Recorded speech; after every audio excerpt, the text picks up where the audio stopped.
I think what you're seeing broadly in the market today is there's this genuine understanding that the market got the big tech companies right. They got Apple right. They got Google right. They got Facebook right. They got Microsoft right, so on and so forth.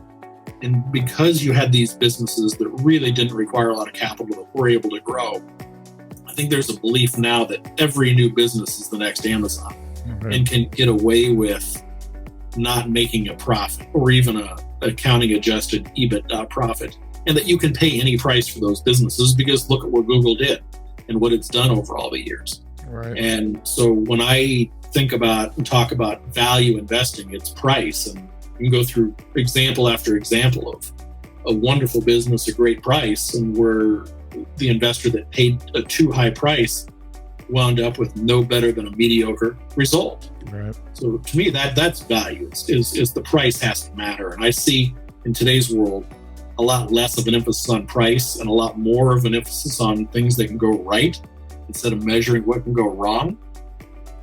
Hello, everyone. My name is Chris Powers, and I want to thank you for joining me on the Fort Podcast today. This show is an open-ended discussion and journey covering real estate, business, entrepreneurship, and investing. I would love to hear from you by tweeting me at Fort Worth Chris on Twitter. And if you've enjoyed this show, I would be super grateful if you would subscribe on Apple or Spotify or whatever platform you're listening on. And if on Apple, if you would leave a rating and review, it would mean a lot. And last but not least, you can check out all these episodes on YouTube.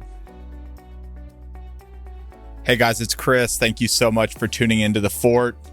I have Chris Bloomstran with me today, who is the president and chief investment officer at Semper Augustus Investments Group.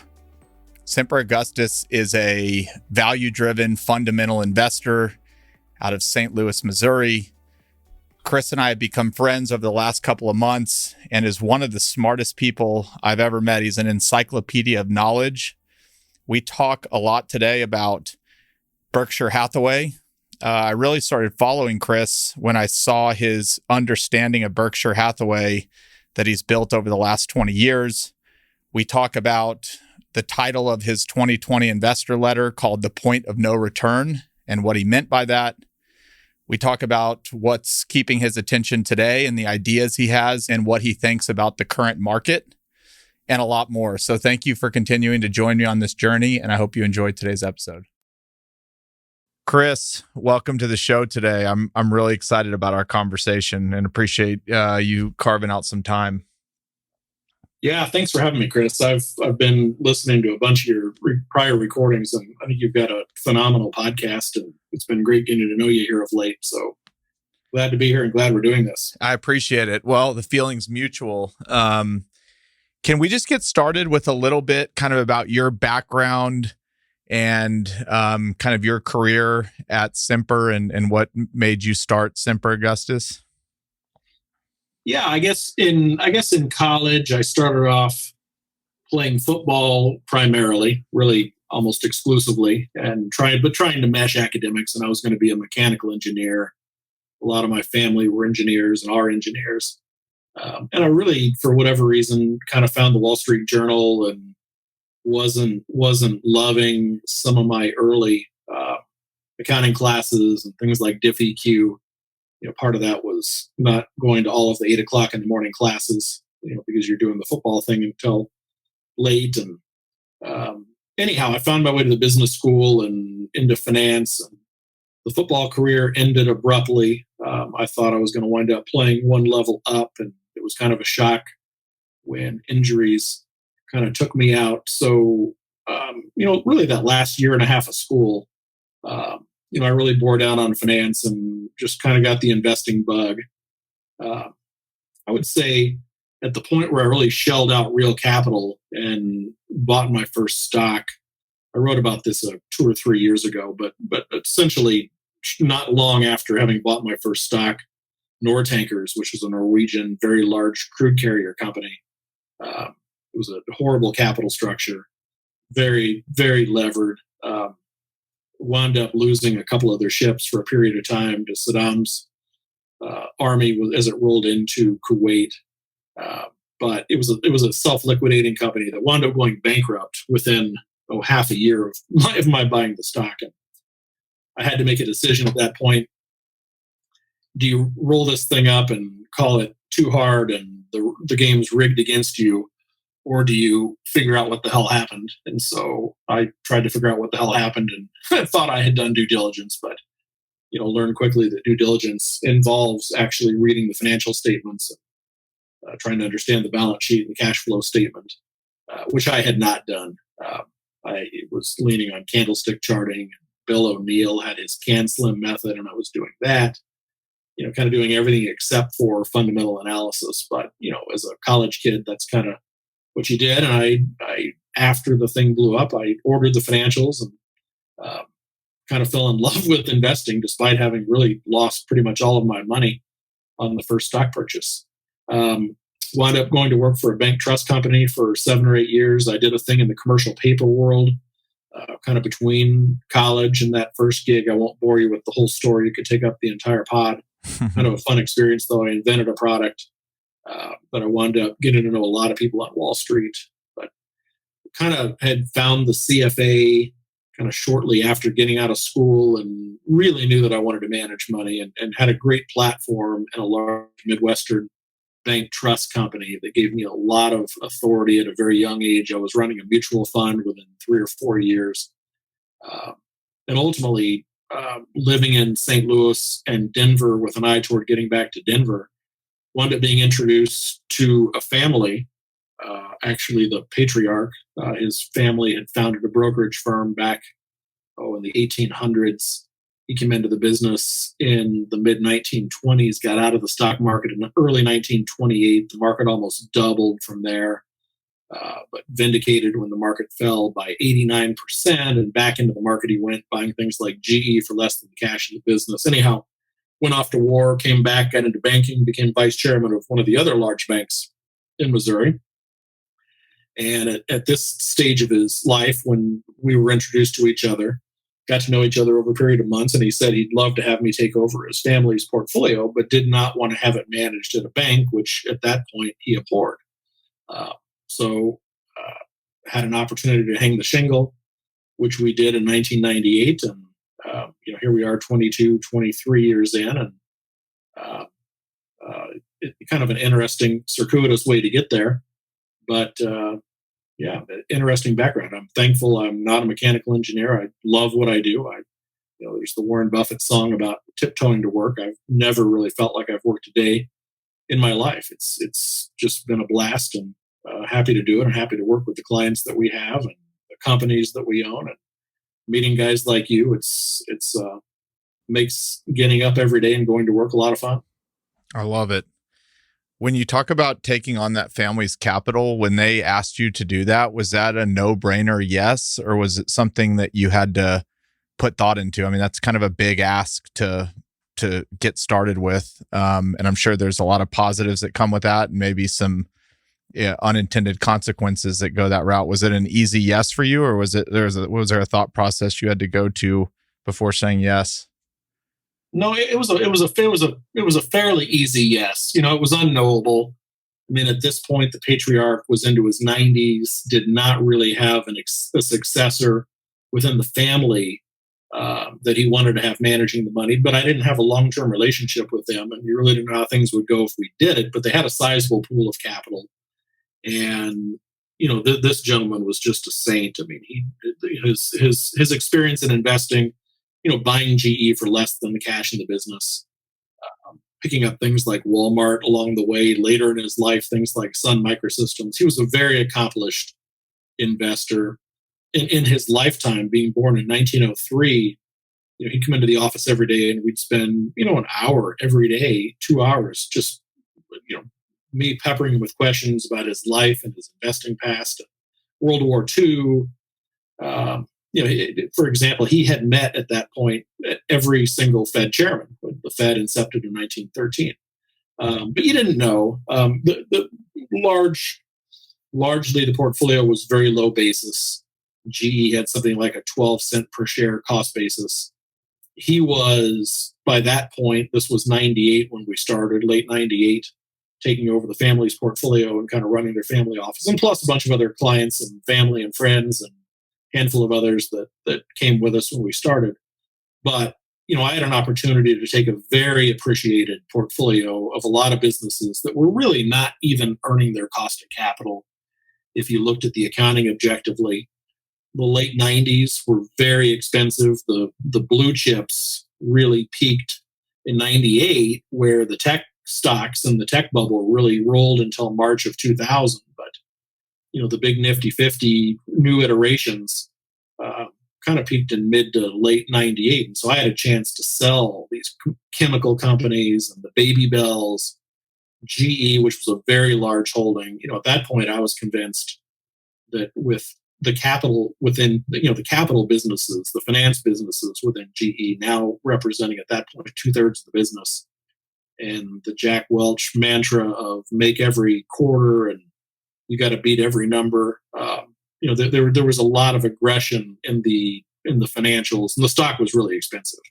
So we set up a foundation and some credit accounts, and I was able to sell a lot of that portfolio, take charitable deductions for the grants. Ultimately, a lot of those assets were then directed to a foundation account, and there were a couple of vehicles that we used to get there, but didn't have any tax consequences when I was able to liquidate the portfolio. So sold 90% of the GE between 50 and $60 a share. Good Lord, it's down 80% from there.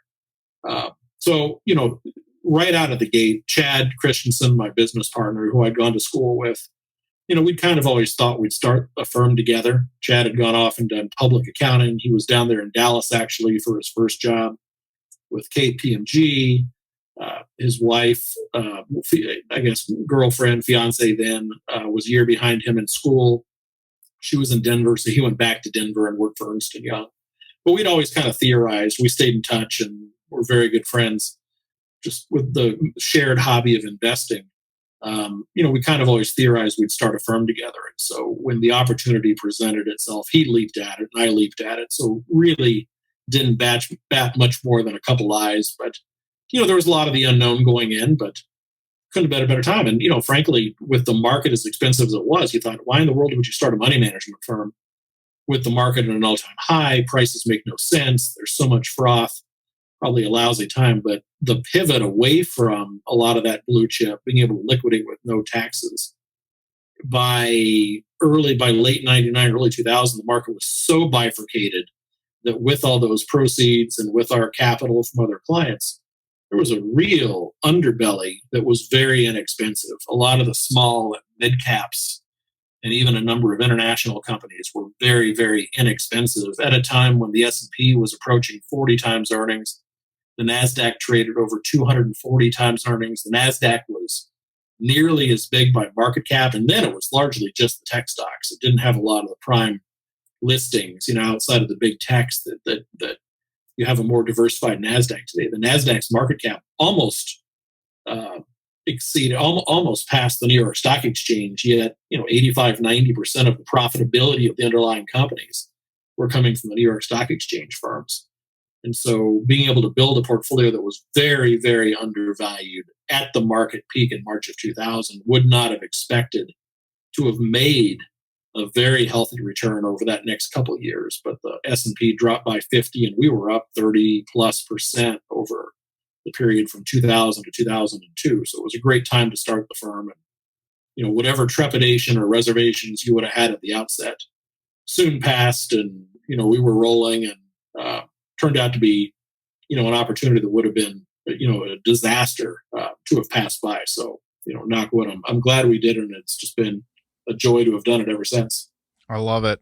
And getting into kind of the company as you've grown and obviously taken on new clients, has a lot of the strategy been kind of set by how that maybe initial family kind of said, this is what we want to do with our money. This is how we want you to think about it.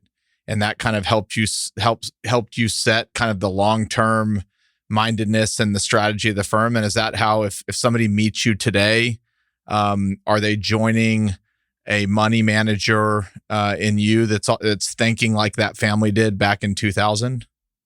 To a degree, at that point, he was old. Again, did not have family that really, would have been in a position to take over the management of the capital. No, really at the outset, I had a canvas to do whatever made sense. Yep. There was communication back and forth, but there was no pushback on the move away from some of those blue chips. I mean, really, the push to eliminate the GE, the family's philosophy and this gentleman's philosophy, as he described it, was benign neglect. And he said, look, GE has been so good to this family for so many years. Chris, I'm going to let you sell 90% of the position, but I'm going to keep 10. Yeah. So we kept, $3+ million worth of the GE. Yep. But, with those proceeds, with the stock down 80%, from here to there, our stocks are up 10x.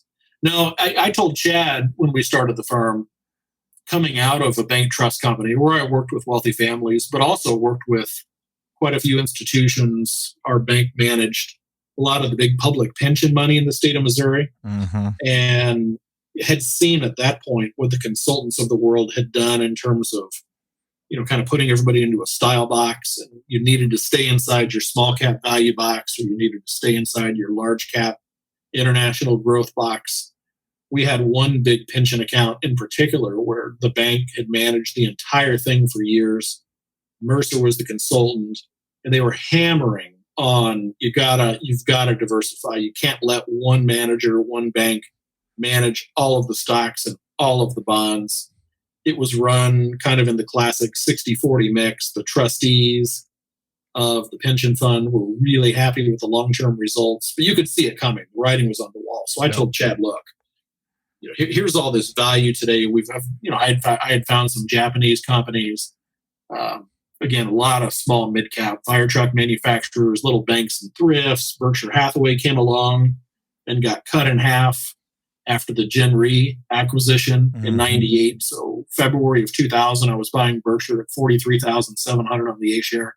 Wow. I said, we never want to exist in a style box, which means we're probably not going to be a fit for the typical institutional investor that wants to, keep some reins on you. So I've had broad latitude to do whatever makes sense from a philosophical standpoint.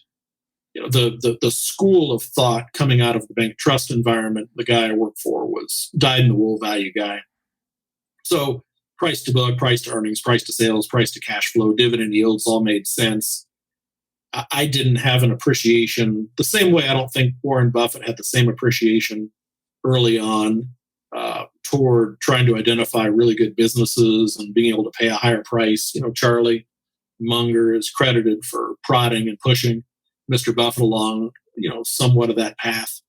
I was very into just the fundamentals and the numbers on paper. And I've evolved as an investor, but I think anybody would evolve as an investor. But the core philosophy has remained true. I can go anywhere I want. I limit our universe. In fact, I've learned over the years that my circle of competence is way narrower than I thought it was when I was younger. I'm sitting here at 52 years old. I firmly believe that at 62, the things that I think I know now, I probably know half of the things that I know. So I'll learn a lot more in the next 10 years, but I'll also have a deeper appreciation for that I did not know things as deeply as I perhaps should have. But I don't think the core philosophy has changed, and I don't think it'll change prospectively. I think you see how we invest money in the kinds of businesses that we own and how returns progress and are generated over time. There's been a very disciplined approach and process in place, and that has not changed in an iota. It worked very well for the family. It worked for all of our clients early on and continues to work for our current client base. And we sit here with a stock market that's very expensive today and a lot of parallels to the late 90s. I mean, we've got a bifurcation again. Yeah. I've got a number of names in the portfolio today that are very inexpensive. And I've got a better appreciation for how businesses work today than I did then. But broadly speaking, the overall stock market from most fundamental measures is as expensive as it was in March 2000 and in excess of where you would have been at prior peaks in the late 1960s and even back to 1929. It's a very dangerous market we're in. And I think what we do with capital kept us in good stead and out of harm's way during the prior bubble, and I think we're very well positioned today. And it's I think the testament to sticking with a philosophy and not flitting around from approach to approach when something's seemingly not working. And the lesson from this patriarch, this gentleman, this saint, of the philosophy of benign neglect goes a long way. You can see, and you saw then the holdings in the portfolio and how value accretes over time, and the benefit to a taxable investor of not paying taxes, and the benefit of not paying the frictional costs of turnover and trying to find the next apple, allowing the portion of capital that gets reinvested via retained earnings and not paid out as dividends, allowing that process when in the hands of good capital allocators works. And foreseeing those old portfolios, and I've seen them, myriad, countless times over the years with new clients, you kind of see what businesses have worked over the decades, from decade to decade, and how a low turnover kind of stick with the businesses that are great businesses, unless you get extreme valuation or unless you get a business that's changing, how that process works. And so, I think Chris, seeing that, old portfolio of names that have been built, over 70, 80 years, 60, 70, 80 years, it was really kind of helpful to my investment perspective. Yeah, totally. Well, that's a perfect segue into my next two questions, which are, if you're on your website or you're reading up about you, it's very clear. And the direct words are, we are a fundamental value-driven investor. And you might have just answered it, but the question really is, what does that mean to you? Value investing hasn't been the sexiest thing in the media narrative over the last few years. Maybe it's a chance to defend that. What does a fundamental value-driven investor mean to you? Well, I don't even like the term value investing. I think, I think growth versus value, which would be your kind of two general distinct categorizations, really are the same thing. The price you pay for a security and the growth of the underlying business. I mean, growth is just one part of the valuation equation. When I think about fundamental investing, even from an early point in my investing career to where I am now, fundamental investing is finding really good businesses, very good management teams, rock solid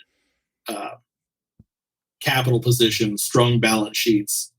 You want management to be aligned with the shareholders, which is something you don't often see in the public markets. So finding businesses that have kind of the fashionable to say moats around them, that the durability of a business, how predictable that business profitability is and will evolve over time, the places at which a company has the opportunity to have a runway to reinvest retained earnings or not. And if they don't, that's okay. But are they doing the appropriate things with capital? And I own businesses that simply can't reinvest in the businesses that ought to be paying dividends or buying back shares, and they do one or the other. And you've got other companies that really genuinely do have a runway to reinvest and can do so at very high returns on reinvested capital. And those are great. And it's my job to figure those out. But I think what you're seeing broadly in the market today is there's this genuine understanding that the market got the big tech companies right. They got Apple right. They got Google right. They got Facebook right. They got Microsoft right, so on and so forth.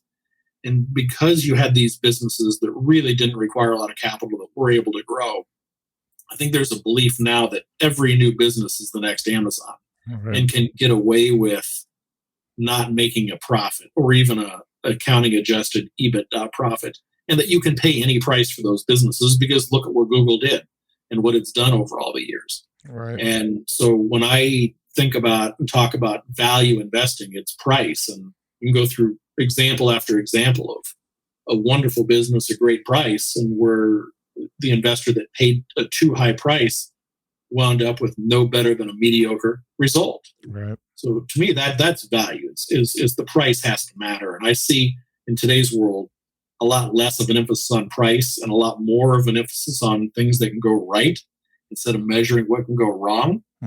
Even going back and taking one, arguably the best business, the best genuine business since 1985 has been Microsoft. Microsoft, from its IPO in 1985 or 86, the business compounded its revenues at mid 60s%. The stock compounded at 60 something percent. Well, I guess the revenues would have compounded about mid 40s. But the valuation by the peak in early 2000, January 1, 2000, Microsoft was doing a 38% profit margin on $20 billion in revenues. The stock had a $620 billion market value. So it was trading at 31 times sales and more than 80 times earnings. And I actually wrote one of my early client letters that simply kind of projected and predicted that Microsoft shareholders would lose money for the next 15 years, which they did. And you had an evolution of some competition. You had not seen Microsoft gravitate toward the cloud because it really didn't exist, and so they didn't have a chance to pivot. But at a point, Microsoft traded down from, call it 83 or 84 times earnings to 10, and the stock had been crushed despite what was a continued growth in the core business. The operating system and the suite of Word and Excel and PowerPoint, adding Outlook and Teams and all that, the Windows suite, the Office suite. If you were a Fortune 500 CIO, Chief Investment Officer, you would never risk your life for community developed software. So Microsoft had a core business that was not going to be disrupted. Right. But the world had given up on it when the stock rolled over and dropped by 80%, which is where I bought it 5 or 6 years after the peak. We wound up making a mountain of money. But there's a case that had you bought and owned Microsoft in the late 90s, early 2000s, even here today, with the margin having been cut from 38% down to 21 or 22, now back up to 30 or 31, the stock has only compounded with dividends that they started paying, and I think 04 paid a big $3 special dividend. You've earned about 7.5%, maybe 8% now per year from January 1, 2000. If you look at how big the business is today and how profitable it is, mediocre return. Well, price at those inflection points matter. And there would have been a point where if you were not, a taxable investor, you could have pivoted away from a business like that at such a fancy price. And there are a lot of those today. There are a number of examples of companies that are just frighteningly expensive, where there's a true belief, and you see it in social media, you see it on, the TV talk shows, the investing shows, that there's a genuine belief that everybody is the next Amazon, and guess what? You're not. And price will be the arbiter of, eventual return. I think that's where value wins over the long run. Yeah. Well, your 2020 letter is titled "The Point of No Return," and so I want to know what does that mean? Obviously, it's a phenomenal letter, and for anybody listening, you should go read it. It's long and it's very descriptive. But what does that mean to you? And and you had kind of said earlier in the conversation, you were relating what you're seeing today to maybe the late 90s, early 2000s. The famous last words of anybody is it different this time? But if we're past the point of no return, does that mean that things could end up differently this time? Or does it just mean the inevitable's coming? Yeah, with my letter, I always try to take some theme, and usually it's classic rock. I tried Shakespeare one year, and there were only a couple people. Kate Welling got it. One of the TV anchors got it, Liz Clayman, but nobody else. Maybe they did, but Shakespeare's boring. So, Point of No Return was the band called Kansas, which they put out great music in the 70s, and I forget that at 52 that there's probably 3/4 of today's investors were not around when Kansas was cutting out albums.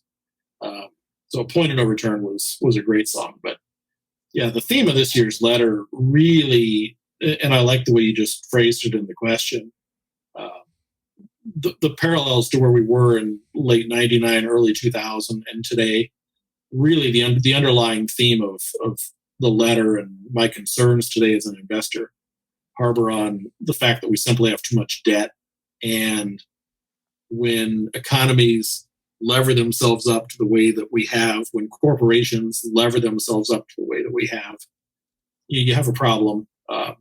There's a lot of academic research that demonstrates that when government debt rises to a level that it becomes a burden, all of what you learned in economics about multiplier effects start working in reverse. And, we're well beyond that point. Back in 2000, when I went through this example in the letter, and I've used it as a reference point kind of floating around in my head forever, but I thought by the time we got to the market peak in 2000, when I went through the valuation metrics a minute ago, stock market had never been that expensive.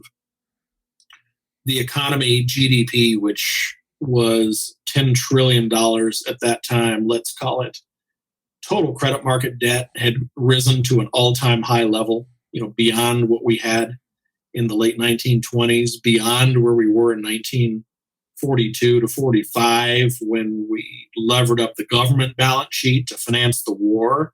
But we didn't have excessive debt on the household balance sheet or on corporate balance sheets. Corporations had very little debt coming out of the Great Depression. Nobody wanted to have leverage.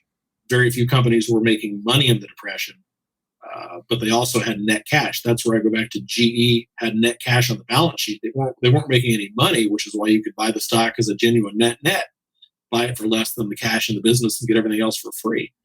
Well, by the time we got to 2000, coming off the interest rate peak in 1981, corporations began leveraging. The household, which was supported by one wage earner, now had two wage earners, and it took two to support a lifestyle, and support that lifestyle augmented by installment debt and mortgage debt. And we had never seen debt levels in aggregate measured by credit market debt to GDP that we had seen in 2000. So on your $10 trillion economy, debt was 2.5 times total credit market debt, so $25 trillion. And I thought, oh my God, this is terrible. I mean, we're going to mute economic growth going forward, and here we are with the stock market being massively inflated. Well, the stock market took care of itself with the 50% drop on the S&P and the 80% drop on the NASDAQ. But during that decline, which led to a recession, the Fed got very active. The Greenspan Fed brought interest rates down and held them there. And they created the real estate bubble that existed in your world, commercial and certainly in residential real estate. We relaxed lending standards. And from 2000 to 2007, GDP had grown by 40% from $10 to $14 trillion.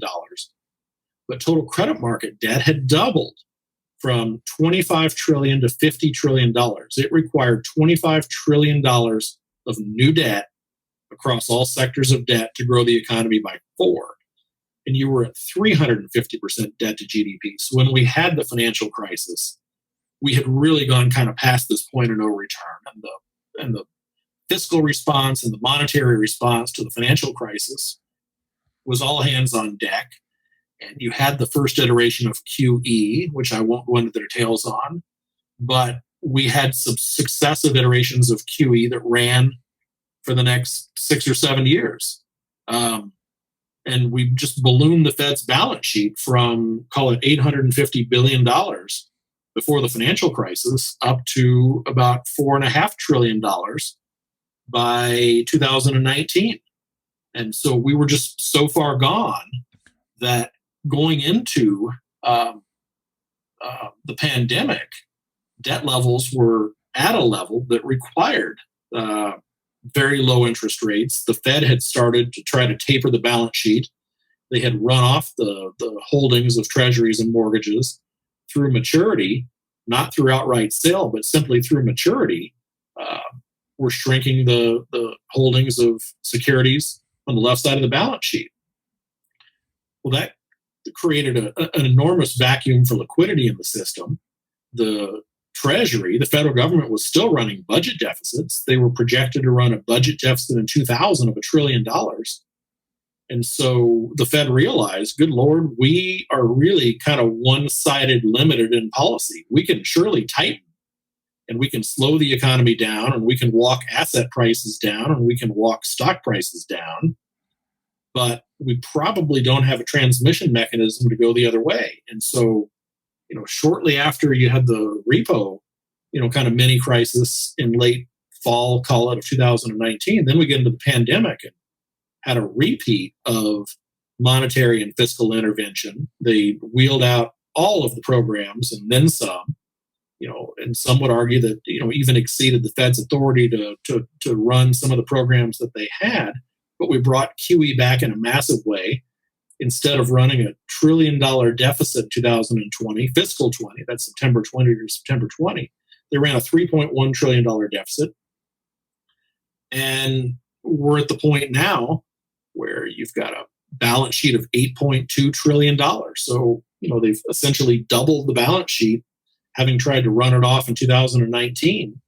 And we are genuinely at the point where there's so much credit market debt sitting on government balance sheets here and abroad. The entire industrial world's done the same thing. Corporations have never had more leverage. Households are in better shape, frankly, because of all the stimulus and the free money governments are giving away. We've paid down some mortgage debt. We've paid down a lot of installment debt, but that was the stimulus checks and that was the unemployment, various other federal programs.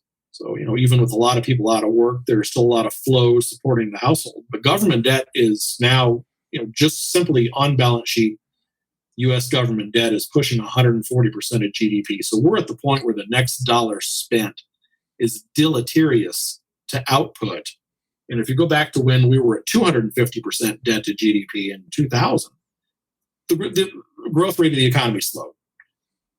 Growth in terms of inflation adjusted, population adjusted output, real GDP per capita, is coming in at a far lower rate of growth than it had for the prior 7 or 8 decades, even going back to 1870. And that's because we have too much leverage. And so, point of no return, to me, the theme of the letter and one of my primary concerns today is we're kind of at that fork where we can go one or two directions, neither of which are very good. I don't think the middle road, which is not on the fork, which is austerity, it's simply tightening your belt and growing your way out of the problem, is on the table, because that's not what elected officials, the central bankers that elected officials appoint, do. Generally, when you have too much debt, the way to work it off is deflation. When you're a levered business, if you're a commercial office owner and you've got too much leverage on a property and you get a little bit of dent in occupancies, if you're a business owner and you've got a levered balance sheet and your top line rolls off, well, the interest burden is fixed. And your cash flows can disappear in a hurry on a modest decline of the top line. Well, governments are no different.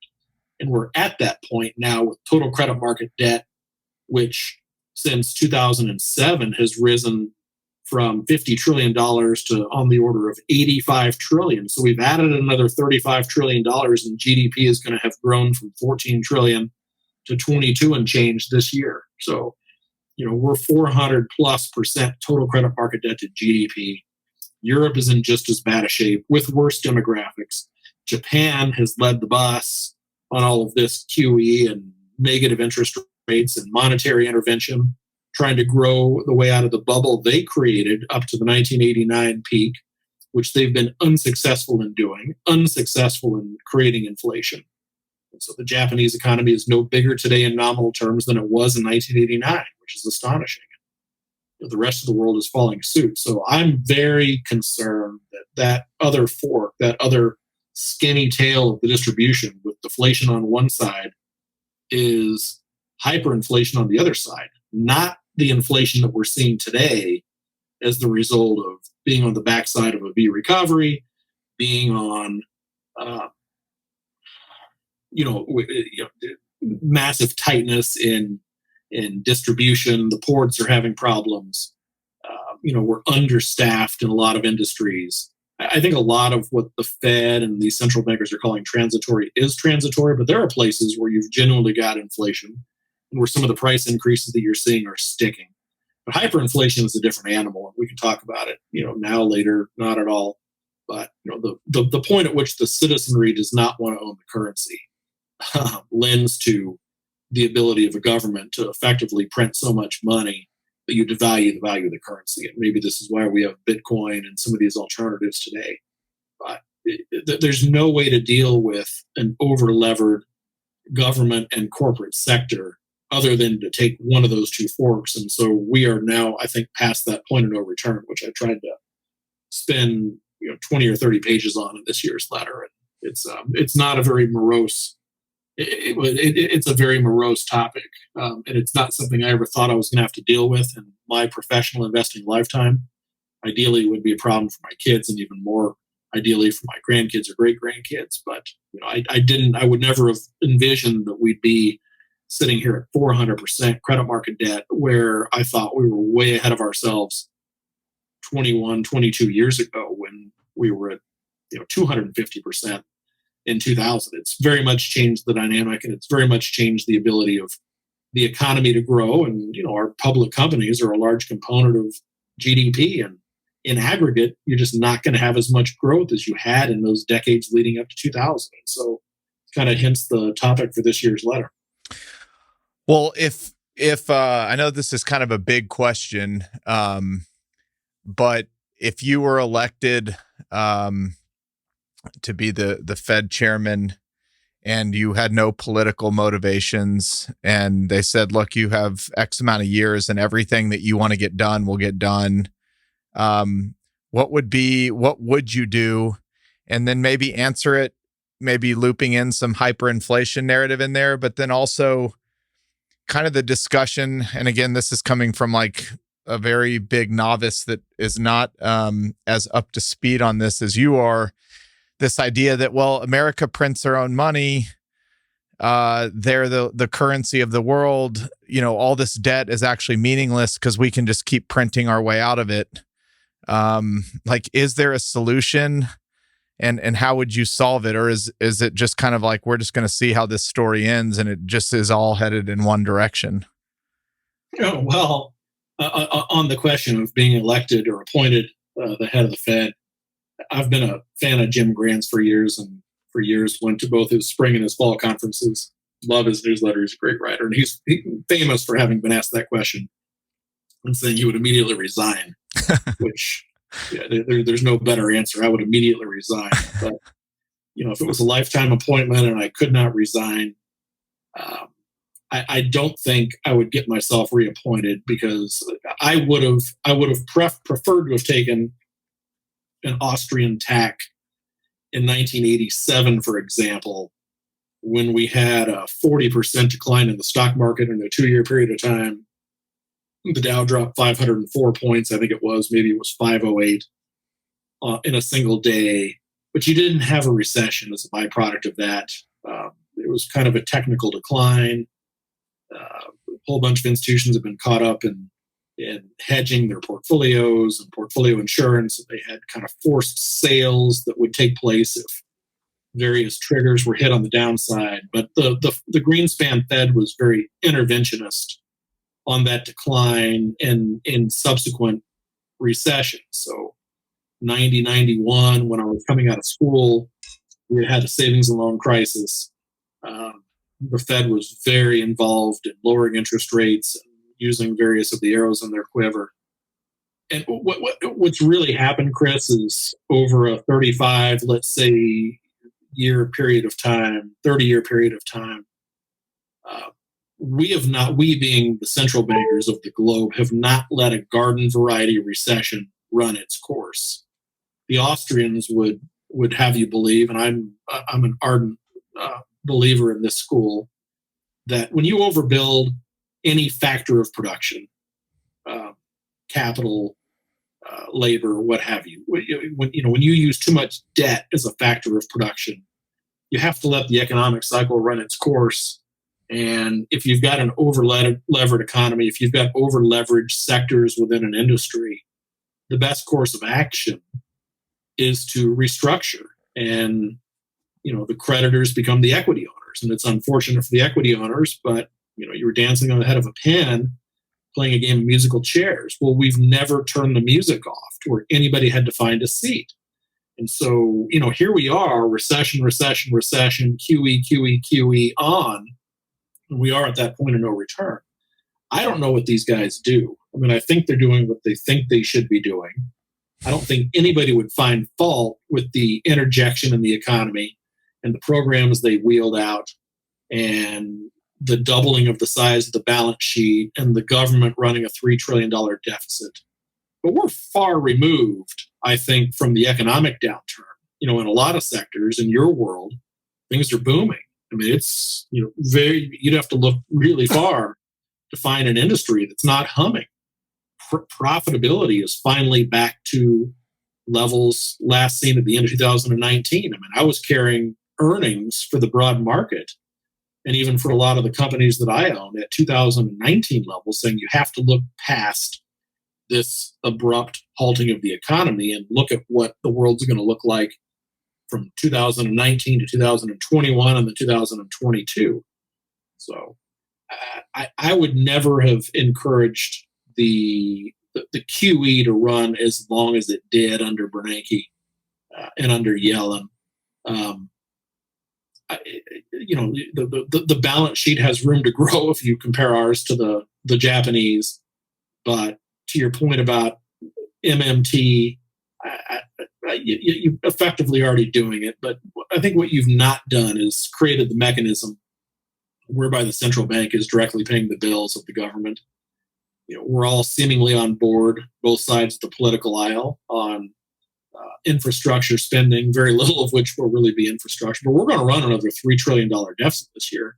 And at some point, somebody has to push back and adopt Nancy Reagan's mantra of just say no. Nobody wants to just say no. The Fed governors want to get reappointed. It's a cushy seat. Jay wants to get reappointed. They're going to feed the sugar, and I'd be. I don't know. I would attempt to push back, but I don't know how you push back. It's just going to be fundamentally too easy to do what we're doing, to continue to have the Federal Reserve and the Bank of England and the European Central Bank and the Bank of Japan. Chinese are doing the same thing to finance deficit spending from here to eternity. And at some point, the currency becomes so diminished in value that it's worthless. I'm glad I don't have to sit in the seat of the chairman of the Fed, that I can sit in the seat that I sit in, because my job today is try to figure out how for my family and all of our clients to preserve wealth and to grow capital, but to do so in a prudential fashion. It's not a job I would want. I think, if you had put somebody rational in charge instead of an Alan Greenspan and allow a little bit of the Austrian thought to enter the equation, perhaps we would not be where we are today. But, we've done what every great society has done throughout all of time. You get to the point where you devalue the currency, to where you live beyond your means. We're really good at living beyond our means. Yep. We being governments, we being corporations, we being individuals, here and globally. This is not an isolated thing. And the austerity that will be required to live within our means, nobody wants to do it. Everybody wants to have things immediately. You want to have your food delivered to your house. Amazon's going to charge you another $9 per delivery or $10 per delivery from Whole Foods. You can go to the Costco and there's not an item that Costco sells that you would find at a lower price point anywhere in retail. You can't buy what Costco sells on Amazon or even from Walmart at a better price. Well, there are only a fraction of people that go to the Costco because it's too damn easy to have the convenience of, well, we're all busy, we're all working, so we're going to have food delivered to our house. It's a microcosm of an example, but we need a lot of austerity. And if I were the chairman of the Fed, I would push on austerity, which means that as soon as my term was up, I'd be out. I'd be fired before, because we should have done years ago what we did not do. And we're kind of past that point of no return where what's coming is not going to be fun. And I'm glad I'm not in charge of it. Yep. That's a magic question. All right. Well, let's segue into kind of just investments in general. I'll just start with how do you get inspiration for new ideas, and how much of your time do you spend on thinking about something new to add to the portfolio versus spending time thinking about what you already own? Yeah, that's interesting. We've, 30 years of doing this. I've created a working list / universe of companies that I define as good businesses, and it's going to number 400, maybe 500, no more than 500. I mean, I'm a firm believer that the vast majority of public companies are effectively Ponzi schemes, which simply means they don't earn their cost of capital over time, but because they're public and have access to the capital markets, they have access to the bond market, they have access to bank credit, they have access to equity capital.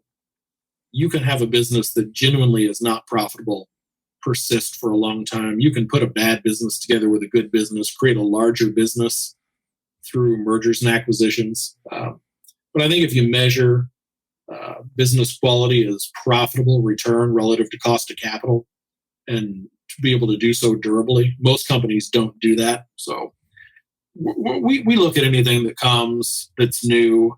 I've over 30 years, one of the best processes that I've had is to try to religiously kind of skim now, but read both the large cap and then also the small and mid cap versions of the Value Line Survey. It allows you to keep up with a whole bunch of businesses. But we do an enormous amount of maintenance work, obviously, on the companies that we own and then anybody in those industries. So, with a low turnover operation on average, Chris, I'm only generally adding 2 to 3, 4 maybe on average, new names to a portfolio in any given year and deleting the same like number. So, a lot more work done on what we own, but also, trying to figure out where the disruption is coming from, try to figure out where somebody may be losing a durable advantage. Again, keeping up with the competition. You can't follow a single business within an industry without knowing what everybody else is doing. So, I've whittled that universe down. There are a lot of things that I know I don't really want to own. I've spent a lot of time over the years investing in big pharma and various aspects of healthcare. And, I got lucky at some level, did a lot of work at another level, but kind of realized that trying to figure out where clinical trials will jump from phase 2 to phase 3 to ultimate approval by the FDA or the EMEA, there's just an enormous amount of luck that goes with that. And I'm not sure that the scientists and the doctors that work inside the biotech hedge funds can necessarily do that. I'm not sure that the CEOs of the public companies really know what's going to be successful coming out of their portfolios and their R&D pipelines and whatnot. And so, I've limited the universe, but it's fun to find new things. I've got an analyst that works with me, and his charge is to kind of clean up the universe and come to me and say why something we're really never going to buy this thing because the business is no longer great, or also to find new things. So we're working on a Japanese company right now that he has introduced that I probably would not have looked at. And it's fun to dig into some of those new names that I've not done a lot of work on or any work on. But they're few and far between because, if you just spend your life living in the footnotes of financial statements and turning over rock after rock after rock, you kind of get a feel for what you gravitate toward. And a lot of what I do is, frankly, sitting around waiting for prices to make sense. And, you may watch a business for 20 years or 10 years, whatever, and finally the price makes sense. But it's the fact that you've taken a lot of time and energy to keep up with that business that you've never owned, that when it comes time to own it, either because there's an earnings miss or because you have an overall market sell-off, whatever, you're prepared with capital to be able to act swiftly and not have to spend a whole bunch of time to get up to speed. So a combination of all that, but it is fun to add new, but it's really not so much the new names. It's the filtering process, and it's meshing price with fundamentals to be able to pull the trigger on a new name. A lot of what we do inside the portfolio is trimming positions as they've gotten expensive and adding when they're a little bit cheaper. Try to manage that tax efficiently for our taxable clients, less sensitive to that of the non-taxables. So the bulk of the heavy lifting is done on the portfolio, but you also spend an enormous amount of time on the periphery of competition and or new ideas. Yep. When you mentioned your analysts like going and cleaning up the universe, will that be you usually seeing something maybe happening within the portfolio or just something you've been thinking about, and you kind of give him or her a high level direction of, hey, here's something that's kind of interesting, go out and then, bring me back some information that can help kind of get us to the next step? Like, what does cleaning up the universe on maybe a certain theme mean to you? Well, so yeah, here's a good example. So, I mean, I've always owned some cyclicals at times. I'll own energy when it's cheap, and I try to sell it when it's expensive. When I look at what you'd kind of fashionably call your compounders, businesses that, as my old client had done, you can kind of put them in a desk drawer, the old coffee can approach, put them in overdrive or put them in cruise control and just let them go. With a cyclical, you've got to be willing to own them for a period of time. You've generally got a price target in place. But, I've built up, a pretty good deep roster of energy companies. And so, 2015 kind of marked the peak of the CapEx cycle, broadly speaking. And, we had just massively overspent. Exxon was spending $40 billion a year. The energy just overspent, took on a lot of debt. And a lot of your little independents struggled between 2015 and last year. And in kind of late 18 all the way through 2019, had taken that universe of some of these smaller companies that we had followed and just got to the point where the businesses had changed, did not think in a deep downturn for oil and gas that they would live because they'd taken on some debt.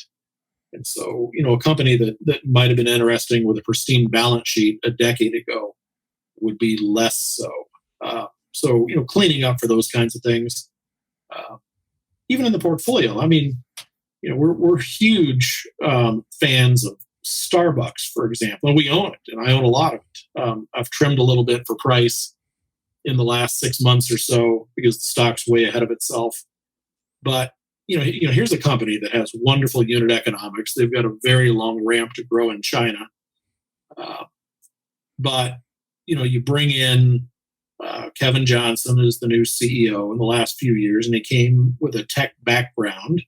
And 3 years ago, let's say, when I was buying Starbucks, it was really cheap, very inexpensive, trading at kind of a mid-teens multiple to what we thought free cash earnings were, and an ability to grow a lot of stores. The unit economics, we think, of their stores in China are even higher than they are in the United States.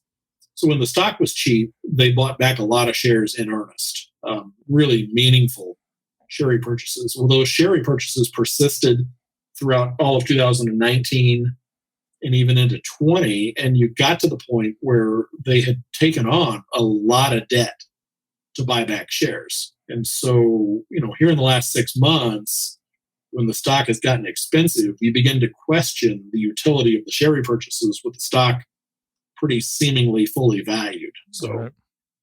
That's an example of even a name in the portfolio where you're thinking about the capital allocation that's going on. It had been done very well. We think in aggregate, what's the ability to retain capital and grow. They're running max out for what they can do, but it's the decisions at the margin that take place. So we'll find things in the portfolio, the universe, where they've just kind of never really proven themselves to be the capital allocators you thought they would, and so we try to eliminate those, which just means I don't want to read the quarterly earnings release, and I don't want to listen to the transcript or read the transcript anymore because it's not something we'd ever buy. And so it's also trying to maintain an ability to follow the companies we need to follow that makes sense to spend our time on, because as time is precious and there's only so much time in the day. And I think our process works really well, being generalists, being able to make decisions very quickly. I don't think you need an army of 80 analysts to be able to cover everything, because what I find is generally when you get too deep into the minutia and the weeds, you tend to overanalyze the minutia and miss the forest for the trees. Sometimes you miss the ability to say, this business is changing, this industry is changing. Nike, for example, they're in the middle of doubling their profitability by taking distribution away from some of their retail partners and selling through their apps. And, that's going to come with a way higher margin structure. We figured out pretty early on that it's going to be a way more profitable business. Well, somebody doing the exact opposite, or somebody, like a Foot Locker, who's still their largest, they and Dick's are their largest domestic retail partners, are not necessarily in as good of a position because Nike's direct-to-consumer sales are taking business away from those two franchises. And so, there would have been a time when I may have bought a Foot Locker, and it's a good business. Don't get me wrong, but when your largest supplier, is moving down a different distribution channel, ownership of something like that, even at a very low price, becomes less interesting. A young Chris may have nibbled on something like that in 2000 when it got really cheap, but they're just better uses of capital. So we'll take something like that just out of the universe. Yep. You said something when you were talking about Starbucks around China, and we don't have to go super deep on this by any means, but does what's going on in China and how they're starting to really clamp down on business, does that worry you at all? Is that a new set of risks that you're now thinking about as it relates to, how American businesses are going to be able to operate, and if the switch will ever be pulled on us over there? Well, it's my single biggest risk factor with a Starbucks. Yeah. But it's also an enormous component of the growth curve. If you think out decades, you worry about our relationship as a trading partner with the Chinese devolving for whatever reason. Right. We will never make a direct investment in China. Right. We won't own Hong Kong listed shares. We see too many accounting abuses. The risk of repatriation of capital is something that's very real with the Chinese. It's one of the reasons why I don't go to emerging markets. I'm going to invest in places where the rule of law is very strong, where I've got accounting integrity, and I've got industries that have proven durable over time. You don't know what the Chinese are going to do, and so my valuation of Starbucks has to rely on their system of company-owned stores and their licensed stores ex-China. I've got to get to a valuation that makes sense if something really goes wrong. I mean, I don't foresee anything going wrong with their Japanese operations or Korean operations. Right. Really, most of the rest of the world, they're proving still capable of, even though they've really, some would say, saturated the North American market. They're closing stores that are unprofitable. They're rationalizing capital, but on a net basis, they're still growing the footprint. To me, it's a great question. You've almost got to get to the Chinese upside. Almost has to be a call option, because if you simply can never repatriate your capital, if you can't dividend it out to your shareholders, there are different ways to think about trying to get capital out of a country. It's a way different story if you're a manufacturer and you've built plant. But with Starbucks owns their Chinese stores. They had been in a joint venture. They no longer are. So you have that capital risk. So my working model is, if we get totally screwed in China, does it kill the business? Well, I'm going to lose money on a multiple revaluation in a hurry because the growth curve just declined.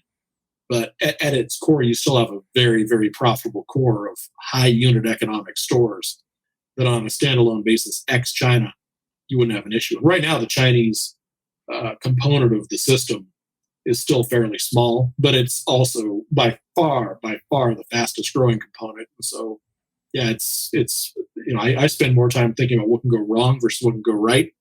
And that is exactly my biggest fear about Starbucks is we go south on our relations and you see a complete repatriation of capital. I don't know that it works though, because you have to have the brand. I mean, I almost equate the ability for Starbucks to operate at pretty high gross margins to some of the luxury goods companies that operate at very, very high gross margins, because they're not selling the diamond content or the precious metal content of a watch at a 65 or 70% gross margin, or for a very expensive watch at a 95% gross margin. You're buying brand. Mm-hmm. Starbucks works because of the brand. You had the Chinese Luckin, obviously, that tried to be the home delivery. Well, that proved to be a complete fraud. So I'm not sure the value of any of those stores would be of any value if the Chinese co-opted and stole the licenses, because they couldn't use the Starbucks license, at least as long as they're part of the World Trade Organization. But it's still enough of a risk that we think about it, and which is why I've trimmed the stock, because the stock has been ahead of itself. It's very expensive. Even with the ability to double the store count over, say, the next 10 years, which I think is completely viable, at least half of that growth will come from China. It's on the table that, you could wake up someday and have yourself a huge problem. Yep. But you got to think about those things. Okay. One more, and then I want to move to everybody's favorite topic, the Oracle up in Omaha. But you've said it several times while we've been chatting today. It's one of your investment principles. You said earlier that a lot of the public companies today are essentially Ponzi schemes, and they can go on for a long time. But one of your accounting principles is accounting integrity. And so the question's really, in a world where it is so rampant, the topic of accounting integrity.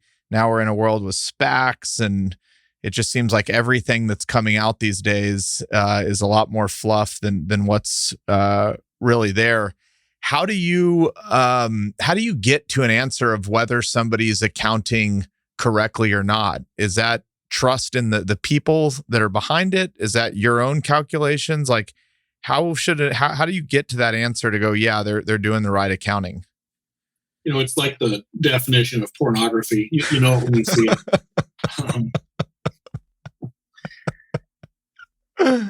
That was funny. I'm trying to think of it was the judge. I think it was Judge Learned Hand. I may have my judges back up, but I think that was a Learned Hand comment. So it's certainly not a Chris Bloomstran original. We go so far the other way in terms of balance sheet quality and quality of financials that, I'm just jaded. When you blow your first investment up completely, you learn to kind of read the financial statements backwards. And so I like to think and say that I live in the financial statements. I've done enough broad work on the indices over time, especially the S&P 500, where there are just there are a lot of accounting red flags. But, at the core, if you go back to the mid-'80s, for example, 15% of what S&P calls operating earnings are written off or written down every year. And that's, you get into a recession or a downturn, or you have an earnings miss. And so you write down your goodwill. You write down your other intangibles. You even write down the value of some fixed assets. Well, that has a very deleterious effect. Obviously, when you take a write down on the asset value on the left side of the balance sheet, you're also writing down the equity on the right side. And all of a sudden, if you find yourself in a pandemic and you just wrote off all of your goodwill, and the goodwill represented a big chunk of your assets, and all of a sudden, you normalize your earnings, and you were going to earn 7.5 on equity, but if you just wrote down half of your equity, all of a sudden, miraculously, you tell Wall Street and the world that you're a 15 earner on equity. Well, managers do that, and they do it over time. It's not an all at once, but those numbers are enormous. I mean, in 2019, operating earnings were something like $157, and write-downs were about 10 or 11%. I think reported earnings were 138 or 139. Well, you had the big downturn last year, of course, the pandemic, and so operating earnings dropped to about 122. And reported earnings were almost 25%. I mean, low 90s, 93 or $94. And that was, that 15% on average every year that gets written down. It tends to be higher in downturns. And so when I think about valuation, I'm simply looking at companies that are abusive of write-downs, and write-offs over time. They're always justified. But a company that lives its life in court like a generic drug manufacturer cannot exclude legal charges because that's an ordinary cost of doing business. You look at things like depreciation schedules of fixed assets. I mean, we looked at Kinder Morgan over the years a lot of times. I've had a number of clients that have brought it into portfolios. Retail clients love the dividend yield. And when you got under the hood, you realized that when they were running under a general partner limited partnership structure, that the cash flows were kind of gravitating their ways into the pockets of the GP, and the depreciation schedules of their pipeline assets made no sense. I mean, I remember way back when, right when we started the firm, oil was at $10. It was on its way to $5, according to the media and analysts. Deep water drillers were hemorrhaging. They were cold stacking rigs. And I spent about a week and a half, Chad was with me. We spent about a week and a half, almost 2 weeks in Houston, visited everybody. Word on the street was Rowan was going to go out of business, unless the market turned in the next month. And, we thought the best capitalized of those businesses, Transocean and Diamond Offshore, would be the likely beneficiaries of any further, lack of operating activity. So I, visited all those companies, multiple trips down. One of my trips down, I had lunch with the CFO for Diamond Offshore, working for the Tisch family. And, this guy had not been on the job that long. And I said, well, tell me why you had just taken the depreciable life of these $300 million deep water drilling rigs and extended them from, and I forget, it was either 20 to 25 years or 25 to 30 years. He said, whoa, well, first of all, that was my predecessor that made that decision. He said, but let me tell you about these rigs that are out on contract for every 5 years when they come back in and get refurbished. We really believe these things are going to have 40-year lives. Well, here we are post 2015 in one of the biggest declines for oil and gas that we've ever seen. All that, what was brand new equipment, very high-tech, high-spec equipment, is sitting in dry dock, is sitting in cold stack. And guess what? It's been sitting for so long here in the last 3 years that it ain't ever going back. So, that rig that was built in 1999 did not have a 40-year life. It did not have a 30 or 25-year life. And so those depreciation schedules were wrong. And you see that just across the board. I've always been skeptical of the actuaries and the CFOs of companies that have big pension funds that, you made a round trip. In 1981, 1982, when interest rates were sky high, the S&P 500 had been negative for 17 years. You had a lot of inflation. And the average pension fund assumed it was going to make a 6% return on invested assets. Interest rates, the long bond, was 15.7 something percent. Short-term rates were 20%. Stocks were trading at their lows in 1982, 7 times, a 3% net profit margin. They were trading at 21% of sales. Stocks had only been cheaper in the depths of the Great Depression. And yet pension funds assume they can only make 6%. Well, by the time you get to the peak of the bull market in 2000, the average corporate pension fund was assuming a 9.5% rate of return. Well, stocks had compounded high teens. Interest rates had fallen from 15 to 20% down to 5 to 7%.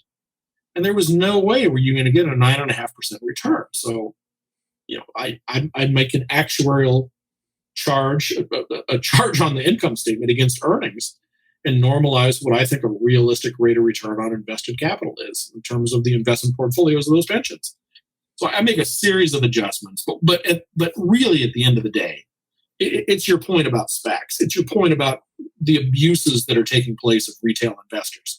It's Virgin Galactic sending a billionaire into space and run in, as Charlie Munger, I love the term, bold the stock up. They bowled the stock up, and the day after he landed, they filed for a $500 million sale to retail investors, which they pulled off. Just the stock ran up a couple weeks ago, and that billionaire just unloaded $300 million. And, here's a business that had $500 million in cash that now has, $1 billion in cash thanks to the $500 million sale. But it's got a market value of $6 billion. It was $12 billion when they launched them into space. How this is a viable business model, I don't know. but here's a company that's telling you that this is a viable model. And when they were raising money for the SPAC, the sky was the limit. So, some of the abuses are just obvious. When companies are hiding inventory and parking it in the garage of a customer, those kinds of things take place. There are myriad red flags. I've got, I think it was in my letter 2 years ago, a list of accounting red flags. Usually, Chris, the abuses are so obvious that if you just pay attention and you worry about managing risk versus upside, they should be obvious. But it's also incumbent upon an investor kind of in this fundamental value world to gravitate toward companies that just don't do it. And the chasm between a company that simply lays it out and says, this is what we made, or they go out of their way to say, this is our adjusted EBITDA, and ignore the shareholder-based compensation because it's a non-cash charge, even though we're giving away 5% of the company every year. Well, that's BS. Yep. So I like to think it's obvious. And to me, it is obvious. I don't have to spend that much time anymore to realize, this thing's either a fraud or it's economically not going to work, or they're so abusive with the accounting that we just pass. And so that's where I can eliminate that universe of companies down to a manageable number, because I like to think that kind of that group in our core, in our bailiwick, if you will, are the non-abusers. And there are times when you have to taste a little of your own vomit, because nobody's perfect. Starbucks, for example, I don't know that the leverage they put on the balance sheet makes sense, but the underlying economics of the business are still so attractive that you take some behavior that if I were running the place, I'm not sure I would have gone down that path. But they're not all perfect. But I would say on average, if you understand where those abuses take place, it's really easy to just say no to them. All right. I want to spend the last segment on Berkshire. I would say of everybody that I've ever followed, I don't know if you like this award or not. You probably, knowing you, wouldn't accept it, but I've never met anybody that understands them and can articulate them quite like you can. It's been fascinating to read and listen to everything you've talked about. And so the first question is, everybody kind of knows about Berkshire and they kind of know the stories and, all the greatness that is Berkshire, but is there anything that comes to mind that's interesting that more people should understand about them that isn't readily apparent in the, maybe the annual letters or the annual meetings or Warren's or Charlie's kind of interviews? Is there anything further embedded that the average person should know more about when you think about them? Wow. Well, you're nice to that. I mean, I've followed the stock since the 1996 IPO of the B shares, and again, find the management team that's willing to say on the front page of a prospectus, compare this to a SPAC offering today. Find the management that's willing to say, we find the shares too expensive. They explained to the world why they were selling them to head off some promoters of some unit trusts that were going to allow people to own the stock, because the stock price, they only had the A shares, which were at such a high price point. And at that time, in excess of the $10,000 ability to gift shares to your kids or whomever. But the promoters were going to charge a 3% fee to just own Berkshire Hathaway, and what effectively amounts to be an ETF type structure today, non-diversified single unit holding of the stock. But Mr. Buffett said, we find the stock not undervalued. Neither my family nor Charlie's family would buy the stock at these prices. If you're going to own it, if you're going to buy it on the IPO, you should expect to own it for a very long period of time to make an okay return.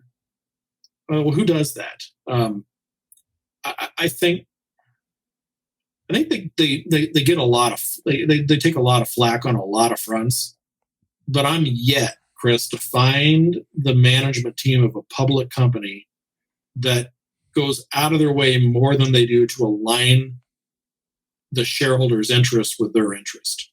I mean, they bend over backwards for the shareholder, and it's beyond risk management.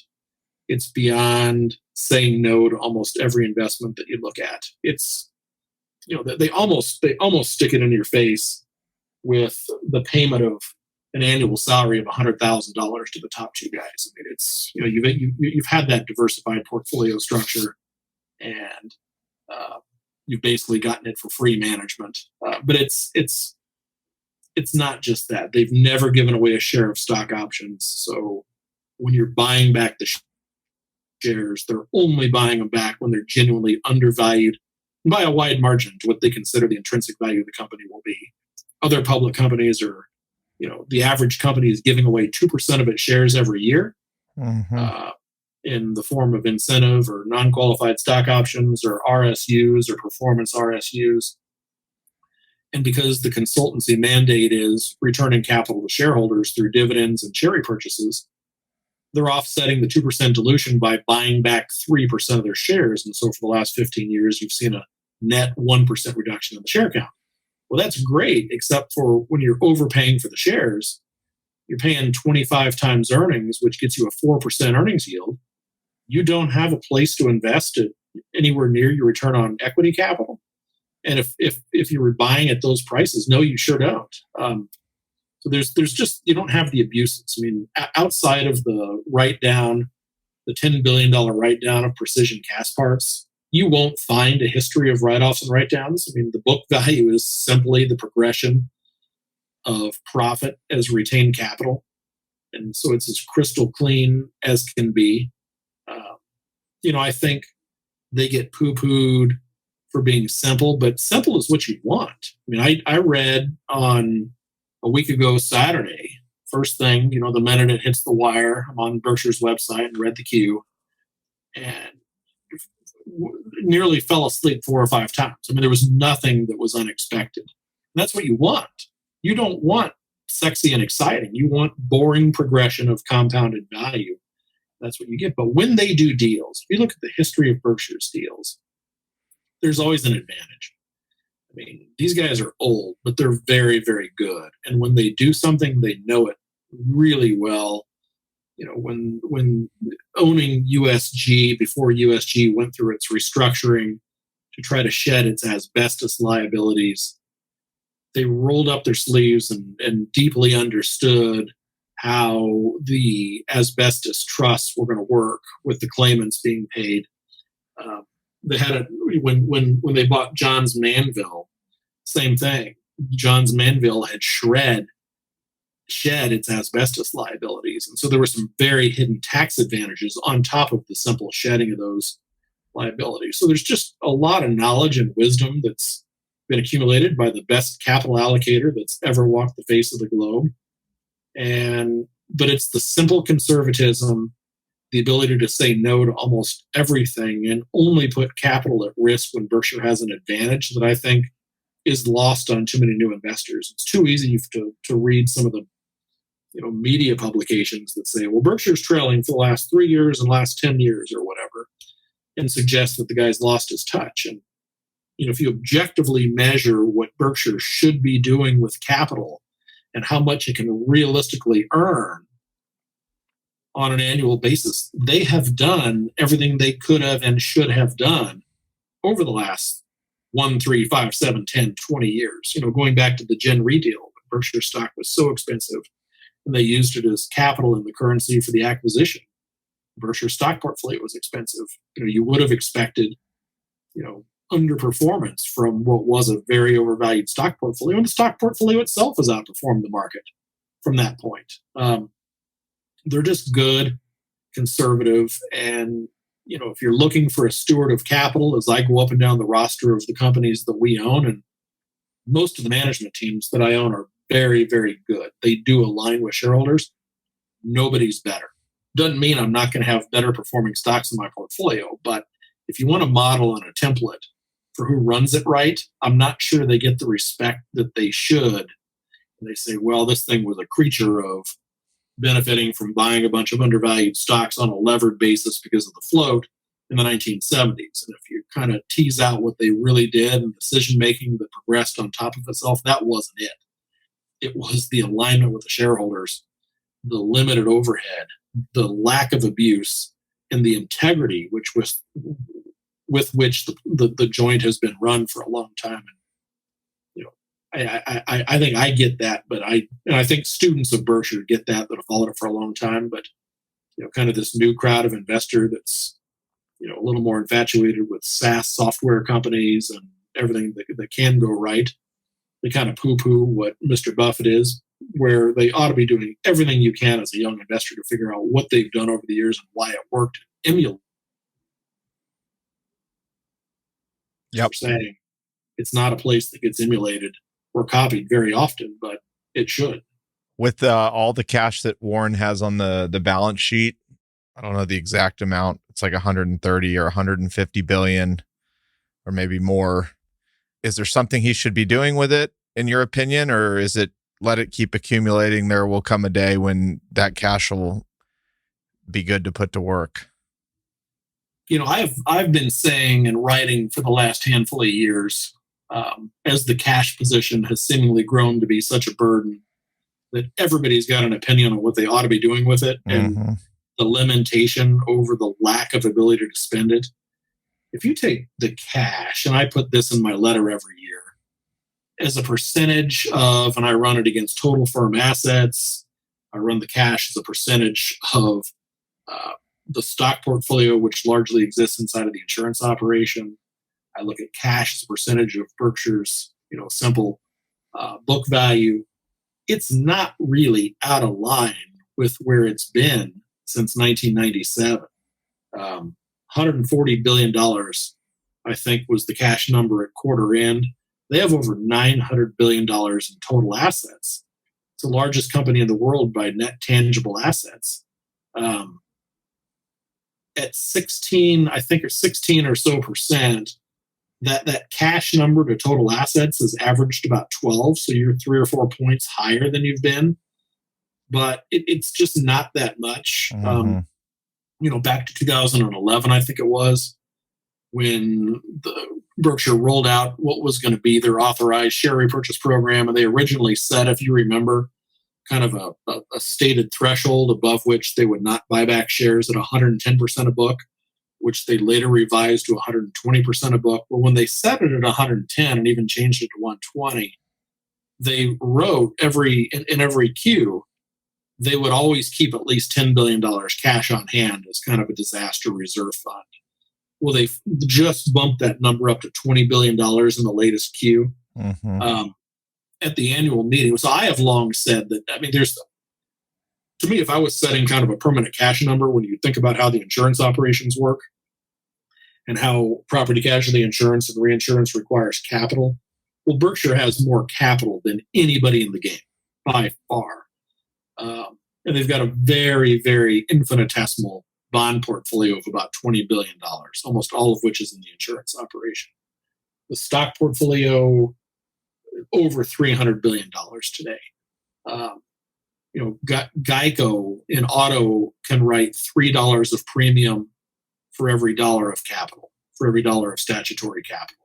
They're going to write $40 billion, let's say, this year. The premium givebacks, because fewer people were driving, they were effectively, giving their customers money back. So premium volume looked like it was weak, but that was simply a function of their losses were going to be way less than they would be in a normal period, where you're kind of back to a normal steady state.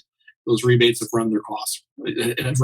So, to write $40 billion in premiums, they would need maybe $15 billion in capital. I assume $20 billion of Berkshire's statutory capital is dedicated to insurance, is dedicated to Geico. They've got their primary group, which is going to write about $10 or $11 billion, probably $11 billion this year. They can write at about $1 of capital for every dollar of premium written. If you give them another $20 billion and double what that group really needs, and that's the specialty new business that they seeded. It's the home state businesses. I think they need about $1 in capital for a dollar in earned premium or written premium. That leaves the reinsurance operation. The original National Indemnity bought in 1967, Gen Re, which was bought in 1998. Well, that group is going to write $20 billion. If they were Swiss Re or Munich Re, those guys, the Europeans, write about $1 in capital for every dollar in $1 in premium for every dollar in capital they have. Berkshire's insurance operations have a combined probably $240 billion. And I just gave Geico and primary 40 of it. So there's $200 billion writing in reinsurance Well, they write less than 10 cents on the dollar of premium for every dollar of statutory capital. Nobody else in the industry does that. And for that, they're allowed to have this enormous stock portfolio, which if you think about things like inflation and hyperinflation, the last thing you want is a cash portfolio and a bond portfolio. So there's about 65 billion of that 140 billion in cash that's dedicated to the insurance businesses. Between that cash and the $20 billion bond portfolio, that would be sufficient to capitalize the insurance operations and let them write what they write, which means the entire stock portfolio is effectively surplus capital. And for that, though, I don't think the cash balance is going to get much above 1 year's worth of the cash paid for insurance losses, which is about $60 billion. It's about 45 billion. It's going to push 60 here in the next couple of years. You've got 3 or 4 billion in cash in the railroad and in the utility operations. You've got somewhere between 15 and 20 billion dollars cash, I think. And you got to tease this out, and it's almost impossible to do. But I think their manufacturing, service, retail, and finance operations have that cash. So there's probably $70 billion, maybe $75 billion of cash that I would think is permanent. Mr. Buffett effectively said that this year at the annual meeting for the first time. Just happened to kind of mesh with what my thinking has been in the last few years. So, just for simple math sake, if it's 70 billion that's kind of permanent cash, there's $70 billion that they can spend. As a percentage of a firm with 900 billion assets, infinitesimal. It's almost nothing. And so, I would love to see them put it to work. I assume in my valuation that they'll make 7% returns on that cash. What that really means is they're going to make more when they put money to work. And, an extreme would be buying $35 billion worth of Apple that's now, up $100 billion, more than $100 billion from that. But they're going to do deals like buying the Dominion assets that they just bought, the pipeline and transmission assets, the LNG terminal. They're going to earn 10 plus. I still think the hurdle rate on investments made, and that, whether that's the common stock portfolio or whether it's wholly owned businesses or whether it's bolt-on acquisitions or whether it's buying back shares, I still think the hurdle rate is high single digits, maybe 10, 11%.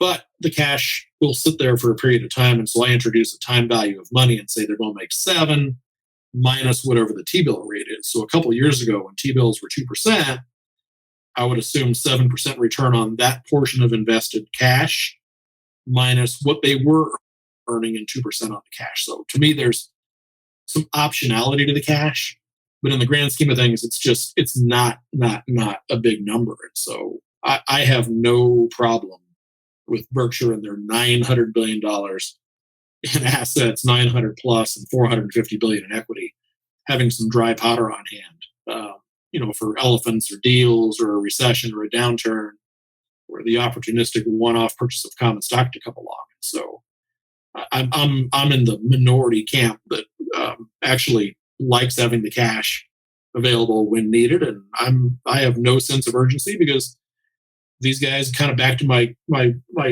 thoughts and comments on your first question. They're risk managers. They're relentless about saying no. They're only going to do things when they have an advantage, and 90 years of living and 70 years of investing in Mr. Buffett's case, more than that, when he was investing when he was a teenager. You just learn patience, and it's not as big of a mountain as people make it out to be, I guess would be the best way to put that. Yep. All right, 2 more on them and then a couple fun ones and we'll bring it home. But are you pleased with kind of how they've handled the whole COVID situation? And then the final question is just your thoughts on Berkshire in a post-Warren world.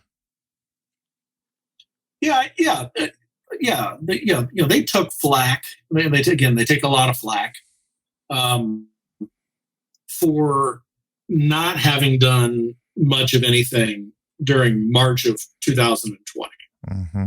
And the way I think about that lack of activity during that ephemeral period of time is simply put yourself in Mr. Buffett's shoes. And in the cockpit of this empire of companies that he gets granular detail on, You've got retailing operations that in his lifetime you've never seen simply close their doors entirely. You have manufacturing operations that you've never seen close their doors entirely. Nobody knew what was coming with COVID. You didn't know how long it was going to last and how deep it would run. And yes, Berkshire has a Fort Knox balance sheet, but you didn't know. And if you think about how badly insurance losses could have progressed for business interruption and event cancellation, that was one of the first things that I did in the COVID was try to get my mind around how big the losses could be there versus industry. And turns out Berkshire was in better shape. There were some European insurers that had looser written policy language, but you didn't know the duration of the magnitude. I think Mr. Buffett would have done what we did at Semper, and that was stress test every company in the portfolio, because you didn't know that, when Disney closed their doors of pretty much the entire operation, the theme parks, the cruise line, the broadcast studios, the broadcast TV, the movie studios, live sports even were deferred or canceled. They were able to defer some cost, but you went from a business that, fairly predictably was going to, adopt the acquisition of the 21st Century Fox assets. Well, there was no way where they want to make in 2020 what you thought they were going to make. And the question was, for how long would they burn cash? And for how long could a balance sheet that was already encumbered from that acquisition, how long could Disney survive? I mean, who in the right mind would have thought you're really going to ask the question about could Disney fail? And we had to do that. Well, I think they had to do the same thing inside of Berkshire. So, coming out of it, though, very quickly, they bought back a bunch of stock. And by year end, they had bought back almost $25 billion worth of the shares. Well, my working accounting adjustments that I make to earnings should have Berkshire earning about $45 billion. But only about $25 billion of that number comes from operating earnings. There's about $10 or $11 billion that's simply the retained earnings of the stock market investees, a portion of profits at Coca-Cola and Apple that aren't paid as dividends but are reinvested. Well, that's 10, 11 of the 40. It's 25% of Berkshire's profits are dollars that Mr. Buffett has no control over. They get some dividends totaling about $5 billion, and that's cash in the door. But from the operating companies, from the railroad and from the utilities and from the MSR and finance businesses, interest earned, dividends earned, you've got about $25 billion. So they spent 100% of that. Digging a little deeper for since they bought the railroad and certainly the utility operations, Berkshire's been running in those two areas CapEx at twice the rate of depreciation. The railroad is now running about 150%. You had a bunch of years when they were widening the number of track lanes, blowing out tunnels, and creating capacity. And in rails, maintenance CapEx does not match depreciation. It costs way more than depreciation charge to keep the railway running. But there was a lot of growth CapEx spent in the utility operation, the energy operation, where we now know they're building out the entire new energy grid to support wind and solar. They're spending enormous, vast sums of money on wind and solar production. In aggregate, you've got about $7 billion of growth CapEx being spent on top of the $8 billion in depreciation expense. And so, it's a huge, huge area where Berkshire can durably spend money for a long time and get what amounts to about a regulated 10% return on that invested capital. In a world of all these crazy SPACs and all of the money sloshing around in private equity, there are no elephants. The duration of the COVID downturn didn't last long enough to introduce a 2008 type collapse where the banking sector, for example, needed money and you could lay out $5 and $3 billion to GE and Goldman Sachs, later, lay capital out on similar terms and make a big investment in B of A. Those things didn't come along. And I think there's an acknowledgement there that there are no elephant hunting going to be going on for a period of time. But with the stock as undervalued as it is, you've got the S&P 500 trading at a mid to high multiples to earnings. Berkshire's only trading at about 14 times today. And throughout all of those share repurchases last year, they paid 105% of book value. Here's a company that earns 10 on equity, and they bought back shares at 105% of book. That matches the low prices that I paid originally in February of 2000. So it's being done on a very, very large scale at profitable levels. Now, the cadence was really high in the middle of last year. They were spending $9 and $10 billion a quarter, and that's come down to about $6.5 billion. It was $6.5 billion in the first quarter, $6 billion in the second quarter. They've already spent another $1.8, probably $2 billion just during the month of July. So it is consuming 100% of the operating earnings, which means the cash balance will not be growing. And then, in terms of lengthening debt, where the debt exists in the railroad and the utility operations, the holding company has some debt. They're putting a lot of 30-year paper on the books that in these regulated utilities, where the debt is not recourse to the parent company, at 3%.